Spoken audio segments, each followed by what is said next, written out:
Hello everyone. आज हम लोग समझते हैं फोर्थ केस। जो हम लोग ये सीरीज कर रहे हैं conflict between fundamental rights and directive principle of state policy. तो इसमें जो फोर्थ है Minerva mills versus union of India 1980।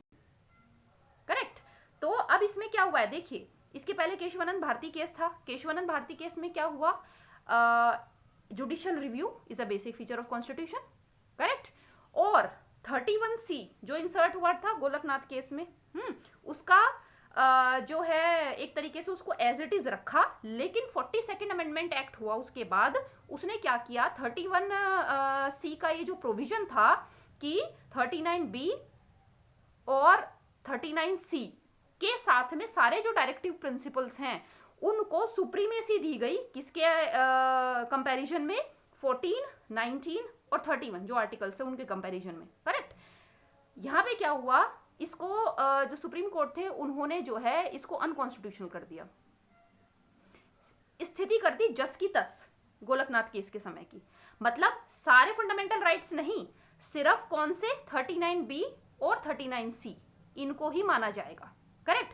किसके सुप्रीम माना जाएगा, फंडामेंटल राइट्स के आर्टिकल 14 और आर्टिकल 19 के कंपैरिजन में। ठीक है ना, उनको इंपॉर्टेंट माना जाएगा, एक तरीके से प्रायोरिटी उनकी रखी जाएगी।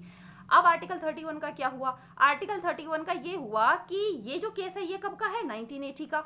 करेक्ट। इसके बीच में एक संविधान संशोधन हो गया था, 44th अमेंडमेंट एक्ट 1978, जो मोरारजी देसाई की जो गवर्नमेंट थी, जनता पार्टी की गवर्नमेंट, उन्होंने वो लेकर आए थे।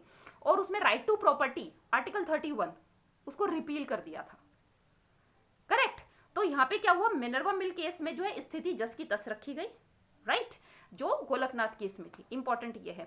और यहाँ पे एक बहुत इंपॉर्टेंट बात ये बोली गई कि जो हमारा जो कॉन्स्टिट्यूशन है, constitution is founded on the bedrock of the balance between fundamental rights and directive principle of state policy, and to keep the balance and harmony between two of them is a basic feature of our constitution.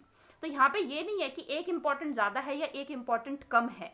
यहाँ पे ये है कि जो directive principles के जो goals हैं उनको इस तरीके से अचीव करना चाहिए कि फंडामेंटल राइट्स की जो आत्मा है वो एज इट इज रहे। करेक्ट। तो यहाँ पे क्या बैलेंस होना चाहिए दोनों के बीच में, यहाँ पे इंपॉर्टेंट ये रहा। अब आज की स्थिति हम देखें तो इसका मतलब ये हुआ कि हमेशा एक तरीके से फंडामेंटल राइट को क्या सुप्रीम माना जाएगा, है ना, क्योंकि क्या है, fundamental rights are justiciable and directive principles are non justiciable. और उसमें भी सिर्फ 39B और 39C को ही थोड़ी इंपॉर्टेंस है, किसके मुकाबले में, 14 और 19 के मुकाबले में, तो बाकी का क्या। तो हाँ, ये हो सकता है कि फंडामेंटल राइट्स में अगर डायरेक्टिव प्रिंसिपल्स को हमको इम्प्लीमेंट करना है और एक कुछ ऐसी स्थिति है कि फंडामेंटल राइट को हमें चेंज करना पड़ेगा, उनको अमेंड करना पड़ेगा, तो यस करा जा सकता है, लेकिन जो उसका असेंशियल जो बेसिक फीचर है उसमें चेंज नहीं हो सकता है। राइट। तो ये था हमारा मिनर्वा मिल्स केस और उसके बाद की स्थिति और आज की स्थिति। Thank you so much for watching. I hope आपको ये जो चारों केसेस हैं ये बिल्कुल अच्छी तरह से क्लियर हो गए होंगे। Thank you, take care.